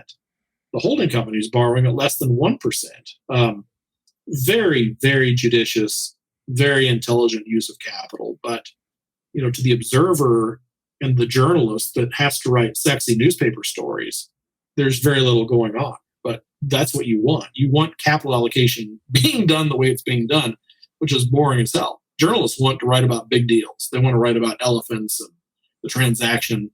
And if that's not happening, yawn, Berkshire's buying back shares at less than intrinsic value, which is not what the rest of the world does. So, it's a snoozer, but they're doing the right thing. So, yeah, I think what they did, I have no fault to assign for what happened during that short period of time in March of last year. And everything they've done since then has been exactly what you would expect and exactly what I would want as a shareholder of this operation. Yep. And then, what do you say, kind of post? Yeah. How do you think about a post-Warren world? Nothing changed, or what's your opinion on it? I think the succession planning at Berkshire has probably been more discussed there than in aggregate for most other companies combined. Obviously, Charlie let the cat out of the bag, formally endorsed by Mr. Buffett, that Greg Abel was going to run the operation as CEO upon Mr. Buffett's being hit by the bus or retirement, as you will. I can't tell you how many people I've met, and maybe you have over the years, who have said, God, I'm just waiting for the day Warren Buffett dies because I'm really going to back the truck up and buy a lot of the stock. Well, what a foolish approach. I mean, of all those years of just this compounding machine, compounding as it should, earning the kind of returns that you would expect them to earn, I actually don't think, doing a sum of the parts and what the operation is worth, that there'd be any reason for the stock to decline upon the passing of Warren Buffett. I think the thing that they talk about a lot, they mention culture a lot in the annual meeting this year, and they've been talking about it for a long time. They've got Greg kind of getting his arms around all of the operating subsidiaries. He came out of Mid-American, and so, he is going to run the operations. Ajit, of course, is overseeing all of the insurance operations now, not just National Indemnity. So you've got these two guys really at the helm of those operations. There are no more direct reports to Mr. Buffett. The operating reports are to Greg. The insurance reports are to Ajit. I think you think through, I think I can own Berkshire for another 20, 30, 40 years, because I think that what they own, the assets that they own, and the predictability and the durability of the earning power is intact. You worry about the thing I worry about here. You always the thing, or the things that you worry about is the culture of the place changing abruptly. I don't think it'll happen abruptly. I think they've got the right people on the job, and I think the board is charged. You have Warren's son Howard as kind of the successor chairman of the board to simply oversee the operation for the family, but to maintain the culture. You saw what happened this year. I don't know if you saw the annual meeting and watched it live. I did. Or read through the proxy statement. But every year, and I've been going to the meeting. I missed one meeting when my daughter Lucy was born in 2001, but I've been every year from 2000 since, with the exception of that year. And because it's such a well-known public event, a spectacle, Berkshire tends to be used as a soapbox and a platform for various interests, public policy interests, environmental interests, what have you. So this year was kind of a dual charge. They got attacked on two fronts. One, for the board and the management team being too old, which is insane. But also on the environmental front for not having adopted a checkbox methodology for all of the operating subsidiaries to check off what they're doing on ESG and certainly on climate change. And so there was a pushback, which I thought was brilliantly done, an interchange between Greg and Mr. Buffett, talking about what the utilities, what Mid-American and Pacific Corp and Nevada Power and the transmission assets that they own have all done on climate change. You can see the progression, and we've seen it for years. I mean, BHE reports their own financial statements. They have public debt, so they have 10Qs. Their 10Q is a public document. The railroad files its own Qs, and they file their own K because they're a public entity with public debt outstanding. So there's deep information within BHE of what's happening at each of the individual utilities. And you can see Berkshire leading the curve domestically on reducing its coal footprint. You can certainly see it inside the railroad, but the number of coal-fired plants have been halved. And they pointed out that, when a whole bunch of companies adopted the Paris Climate Accord, and I think it was 2015, Berkshire adopted Paris. And Mr. Buffett paused. It was kind of a setup question, I think, but he said, "So Greg, tell me, when we adopted Paris, did any other electric utilities do the same thing?" And Greg said, "Well, Mr. Warren, of course, no, they did not."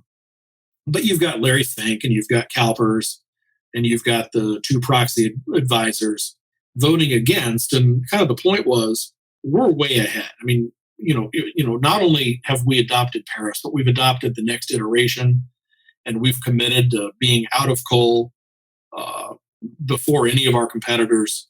We're on board, but don't make our operating subsidiary like a international Dairy Queen franchise or jump through all of your climate hoops, because 99.9% of our carbon footprint comes from the railroad and comes from the utility operations. And if you would take your time to actually, you don't have to read the BHE reports, or you don't have to read the Burlington reports, just read the Berkshire report.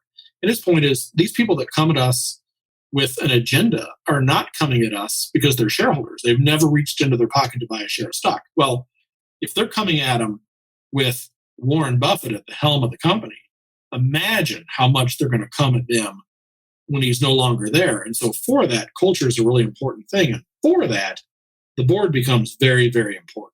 And so, on that board, obviously, you have Buffett and Munger at, that Mr. Buffett's birthday is here coming up August 30. So he's going to.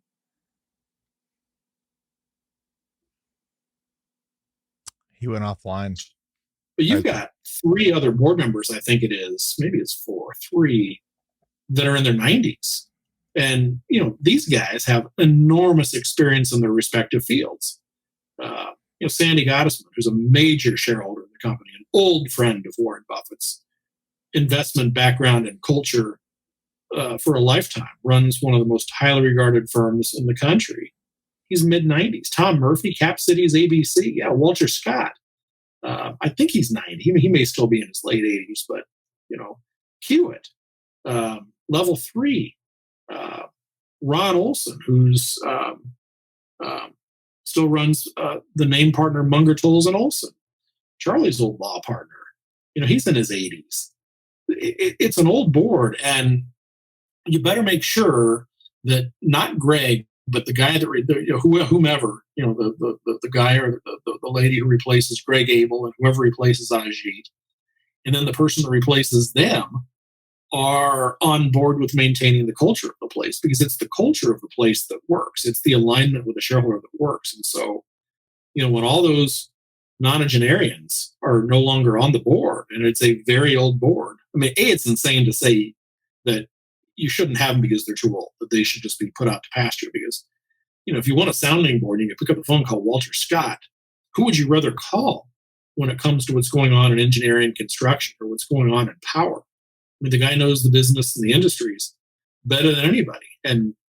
But when they are gone and you've got to replace and just do the math on the turnover of the board, it becomes really important. And so I think Berkshire's the way they've put it together and the way Mr. Buffett has painted his canvas, I think it's got the ability to run for another several decades the way it is.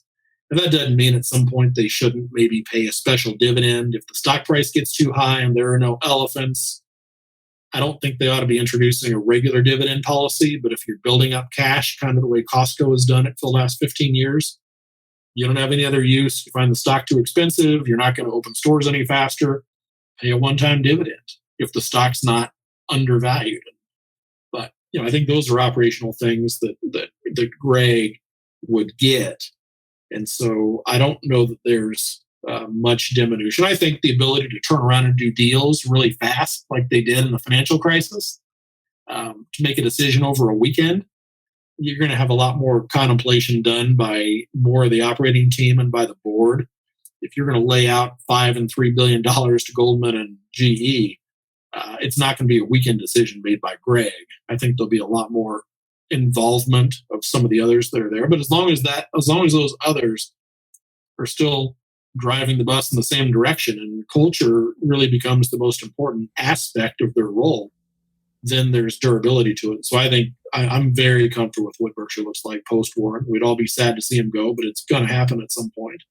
We're going to lose Charlie at some point, and that'll be sad. But from the standpoint of Berkshire, there's a lot of predictability and a lot of durability, and it's as about Fort Knox and strong as any company in the world can be. It's incredible. All right, you've been unbelievably generous. I'm going to end it with one question. And Charlie was actually asked this last year. You probably know the answer he gave.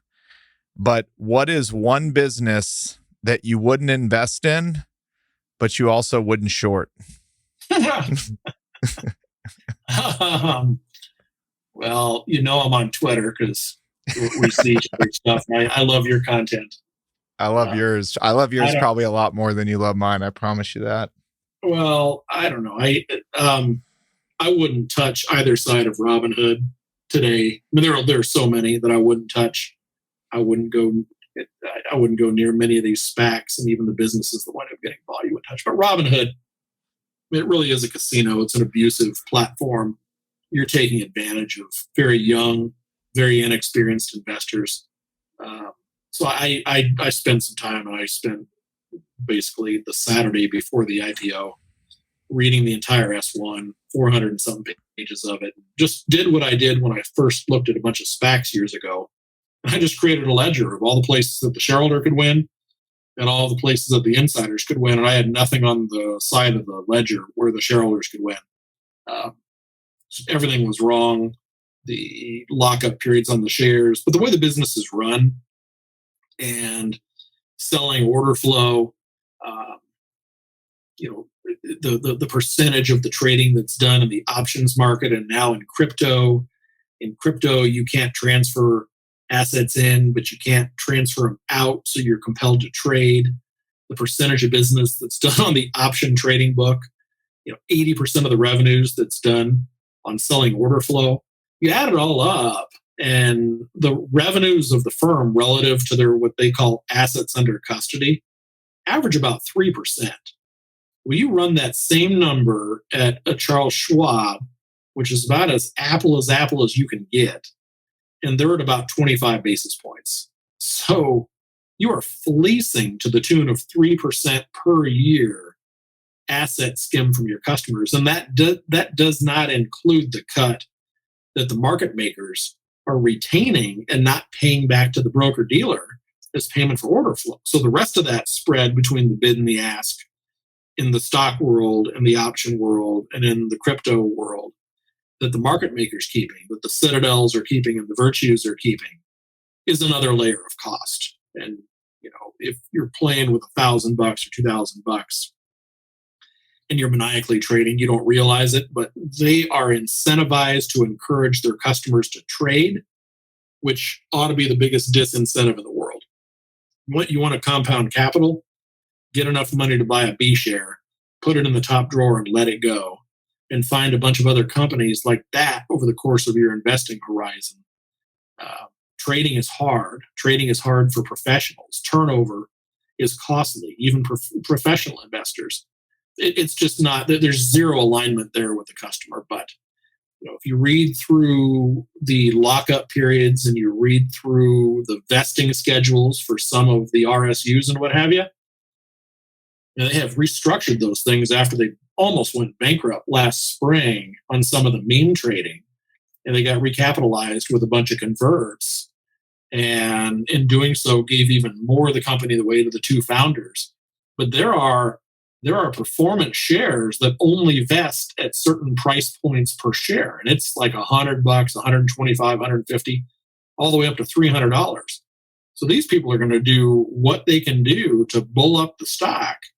And, whatever other miscreants are playing around with the share, and whatever other brokerage firms come in with their research houses and puff up the thing with research pieces. I mean, there's no reason to think it couldn't bull way higher, but you look at the valuation of the thing based on what cannot persist as a 3% skim from your customers per year, the market value relative to that skim, relative to your assets under custody. When the customers realize they're getting fleeced, they're going to go somewhere else. I don't think it's a durable business and should not exist at this present market cap. It's insane to trade at this market cap. But you can get blown up on a short squeeze just as you can. The customers are being blown up by being fleeced by a management team. So I wouldn't touch it with a 10-foot pole, but that's probably the best modern example. And that probably is the same one that Charlie talked about. Yep. He talked about, I think he might have mentioned that. And also he just said, I'm not going to bet on Tesla, but I'm not going to bet against Tesla either. Well, I've had my fun with the Teslarati too. I know you have a lot of good friends in that world. Well, then this question will be perfect to wrap it up. But how can people follow you on Twitter? And if they want to check out more about your business, Semper Augustus, how can they find that online? Well, I think you can follow me on Twitter at Chris Bloomstran. But I've had 3 imposters here in the last 2 weeks try to knock off my persona. You've made it. I guess I've made it. So if you see me tweeting about the merits of Robinhood or various other things, you might think twice and double check the spelling of my name. But I am on Twitter. But I think really more so if you're a young investor trying to figure things out. We have a long history of a bunch of my client letters on the website. As you know, they tend to be not short, but I've kind of purposefully gone out of my way, especially as I've gotten older, to give back. I'm so thankful of guys like Warren Buffett, who did not have to teach every year in their letter and did not have to host students in Omaha and did not have to be, kind of the Ben Graham of the next generation, kind of giving where he didn't have to give. Some of what I've accumulated knowledge-wise about investing, I'm trying to put it to paper and be helpful to young investors. I'm privileged and lucky to talk on a bunch of campuses. So there's a lot there. This podcast, as soon as you drop it, we'll put it on the website. So I've got a number of recent podcasts on there under a separate tab. So I think the best place to find me is really through reading some of the things that I've written, which is not 144 or whatever it is, 288 Twitter character thread. It's some of the things that I think are important about investing, and some of the things that I worry about, some of the processes that we use are all there on paper. So I'd go to the website. Awesome. Chris, thank you so much, as always, for being gracious with your time. It's been amazing getting to know you, and look forward to continue chatting with you. Today was awesome. I really appreciate it. Well, this was great. Look forward to catching up with you live in person here shortly as well. Hey everyone, it's Chris here again. Thank you so much for joining me on this journey. If you enjoyed the show, please subscribe to us on Apple Podcasts, leave a 5-star rating, or write a quick review. Thanks again, and I'll see you on the next episode. Chris Powers is the founder and CEO of Fort Capital LP. All opinions from Chris and guests of the Fort podcast are solely their own and do not reflect the opinions of Fort Capital LP. This podcast is for informational purposes only and should not be relied upon for real estate or investment decisions. The Fort with Chris Powers is produced by Straight Up Podcasts.